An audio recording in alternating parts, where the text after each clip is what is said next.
Hey there, friends. It's Kaylee. I'm Vanessa. And we're back with another episode of The Struggle is Real. Because we know the struggle to talk about mental health and be mentally healthy is real. The struggle is real.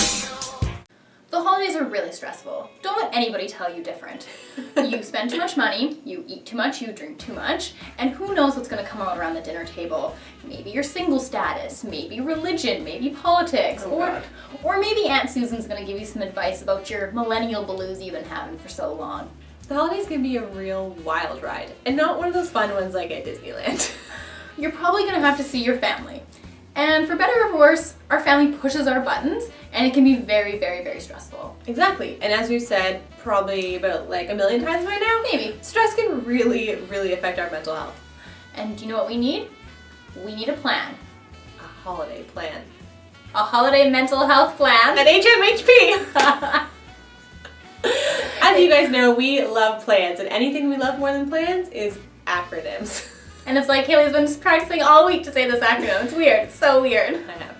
So as our gift to you this holiday season, we are going to give you a plan to deal with all the stress and crap you're going to have to deal with over the holidays. And spoiler alert, it might include some of the things we've been talking about. Weird, right?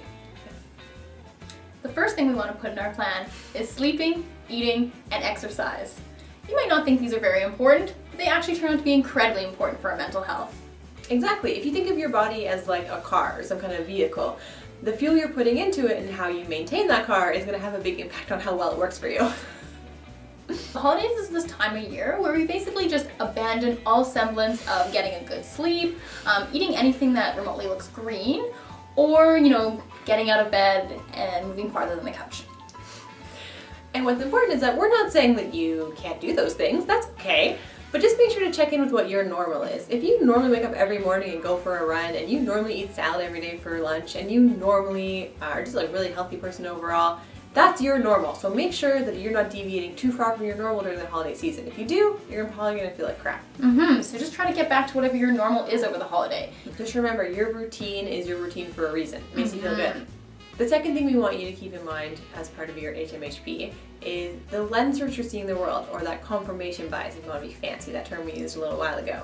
And if you remember specifically, we talked about shooting all over yourself, which basically just means identifying how you think the world or your life should be, and then being very upset when that doesn't happen. And this is really important for the holidays because we tend to should all over the holidays. We imagine that we're supposed to be sitting with our perfectly happy families, spending all of our time together, eating sugar plums, and everything goes according to plan, and you're never stressed, and you can stay out all night and eat this all bad food, and nothing bad happens. It's just beautiful. Ugh, too bad it doesn't exist. It's not real for anyone. I'm sorry. This is not a Christmas movie. No, it doesn't happen. So if you have these really high expectations and they aren't met, you're probably going to feel super crappy about yourself and shit all over yourself about how things should have been. And what we know about lenses is we tend to get stuck in lenses if we're feeling kind of crappy. Exactly. So make sure you check yourself. What lens are you using? Are you shooting all over yourself? Watch it. Watch it. Watch it. Watch yourself. Basically, don't get hung up on what you think the holidays should be or what your life should be. Try to just accept things for what they are. Find the things you like, do those things, and accept that some of the things you're not going to like. The third one is emotion regulation. So the holidays bring up a lot of big emotions. And so what we want you to do is think about those situations that trigger those really big and negative emotions in you, whether it be a specific person or a specific situation. Think about when those emotions rear their ugly head. Exactly. And while we know that probably your favorite hobby isn't thinking of all the bad things that could happen over the next few weeks, we know that's not really probably something you want to do, but it's a really great way to plan for these emotion regulation strategies that you're going to need to use. I know it sounds really fancy, emotion regulation strategies. If you don't remember what those are, go back and watch our video. That's great. Imagine a situation where you're like, oh, I'm gonna have family dinner and Uncle Frank is gonna sit by me, and when he gets on those daiquiris, he's gonna lay on me some advice about my job, my love life, my depression, my anxiety, and it's gonna make me feel really, really terrible and really, really angry. All right, we got a situation. What do we do with that? Exactly. So remember some of the strategies we talked about. Maybe you need to distract yourself. Maybe there's someone you can call to vent halfway through dinner, take an intermission and go call them. Maybe you need to use some reappraisal, think about things differently. Basically, the sooner you can start planning for this, when the thing happens, it won't hit you as hard because you already know how to deal with it. And make sure you have something very specific. So what funny video are you going to watch? Who are you going to call? What words are you going to use to change your perspective on the situation? Don't wait to figure it out in that situation, because probably what you're going to do is just drink a bunch of spiked eggnog, and it's not going to end well. And then everyone's going to be upset. The fourth thing to put into your HMHP, Holiday Mental Health Plan, is your social support network. So the people that you might have to spend time with during the holidays might not be your like number one fans, or maybe they just might not be your number one social support hype network.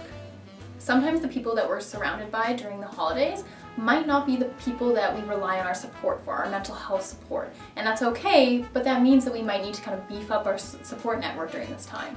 Exactly, so remember that we have different people that provide different kinds of support for us. So maybe you're in a different country or a different province or a different city or something, and you don't have that person that's really your hype person, or you don't have the person that's really there for you to talk about all the like really serious stuff.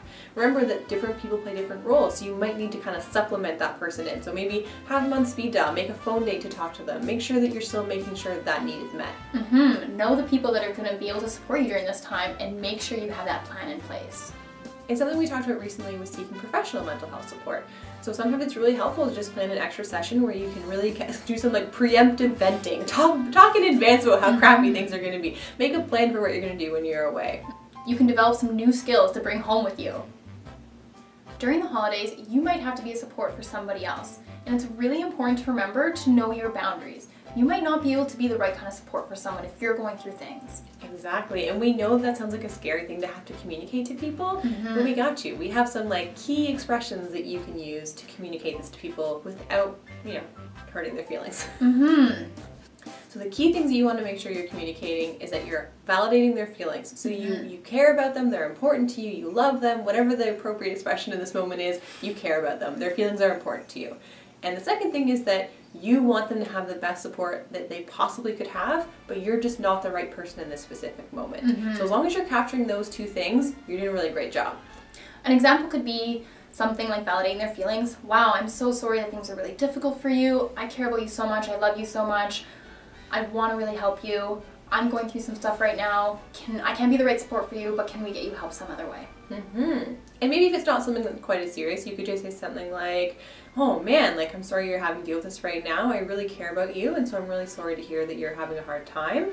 I would love to be able to support you, but I'm just feeling really overwhelmed right now, and I just don't know that I can be the right support for you. Bam! And as long as you cover those points of validating them, telling them that you do want to support them, but communicating that you can't, as long as you cover those, it doesn't really matter what you say, because it might just come out as a jumble, and that's okay. Just get the feeling across. Exactly. There's that key thing of like, people aren't going to remember exactly what you say, but they'll remember how you made them feel. Absolutely. When we start feeling kind of crappy, we want to go hide in a hole. We want to isolate ourselves. And if the holidays make you feel that way, you might do that. But don't do that. Reach out. Use your social support network. As we talked about before, the meanest person probably to yourself is you. So if you isolate yourself and just think about all the crappy things that are happening and how crappy you're feeling, you're probably just going to tell yourself even more crappy things and make yourself feel even worse. So try not to isolate yourself. The last part of the plan is to take care of yourself. Exactly. It's really easy during the festive season to get so busy that you don't even realize how stressed you are and how overwhelmed you are. Are you taking on more than any human should ever take on? Are you feeling like you're not quite getting the same joy out of things that you normally do? Or are you just totally stressed about everything that's going on with the holidays? Overall, are you just feeling completely overwhelmed? Well, if you've identified with some of these characteristics, then we recommend a prescription of Treat Yourself. Treat yourself. Remember that your number one priority should be taking care of yourself, even in the hullabaloo of the festive season. And don't wait until you're super stressed to start being nice to yourself and treating yourself and relaxing. You need to enforce it on yourself early. Take time to relax and be nice to yourself. Exactly. So try and check in with yourself. See how you're doing. Where are you at on that thermometer that I'm so in love with, from 0 to 10 on stress and anxiety and feeling overwhelmed? Where are you at? If you're higher than you normally are, you can take some time. And think about the things that you like to do that make you feel relaxed and make you feel good. Everybody really likes doing yoga, but maybe that's not a thing for you. Maybe yours is just like reading a nice book or watching a movie or going for a walk. Think of the things that work for you and implement those every single day during the holidays. A really important part of taking care of yourself is being nice to yourself. Who knew? Who knew? So when the holidays get really stressful and really busy, you might start feeling anxious and depressed and all those kind of yucky things. And what do you think you're going to do? You're probably going to be a fairly big jerk to yourself. and you're probably gonna be really mean and beat yourself up because you can't create this perfect Christmas experience. Exactly. You're probably going to shit all over yourself and tell yourself how you're such a big idiot that you couldn't handle it, you didn't get the perfect gift for somebody, or you didn't have the right facial expression when you received a gift from someone else, or the dinner table conversation just wasn't what you wanted it to be. Whatever. Things didn't go the way you wanted them to, and now you're telling yourself you're a big idiot. So you need to pause and stop and give yourself some self-compassion. Cut yourself a break. And if you don't know what that is because it's the first time you're watching this, go back to our last episode and teach you how to be a nice person to yourself. Exactly. Basically, the key message is pretend this thing, whatever it was, happened to a friend of yours and not to you. Because we know you're always a lot nicer to your friends and loved ones than you are to yourself. Imagine that. So pretend that whatever the stressful thing was that happened, pretend it happened to a friend instead of you. And just what would you say to that friend to make them feel better? Now flip it and say it to yourself. Easy as that. You'll feel much better. Alright, we know that was a lot of information to throw at you, so here's a quick little recap of what you need for a really successful HMHP. The first thing is you need to maintain some sort of normal sleeping, eating, and exercising routine over the holidays.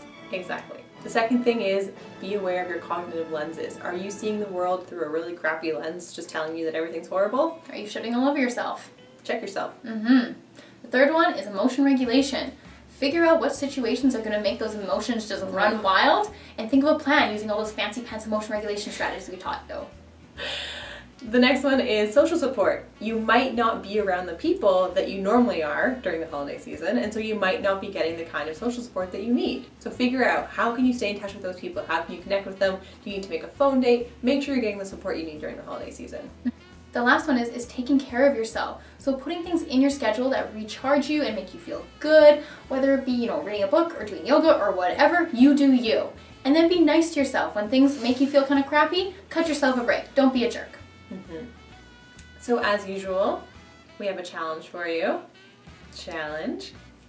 And our challenge this week is, probably you guessed it, is to try and implement this plan.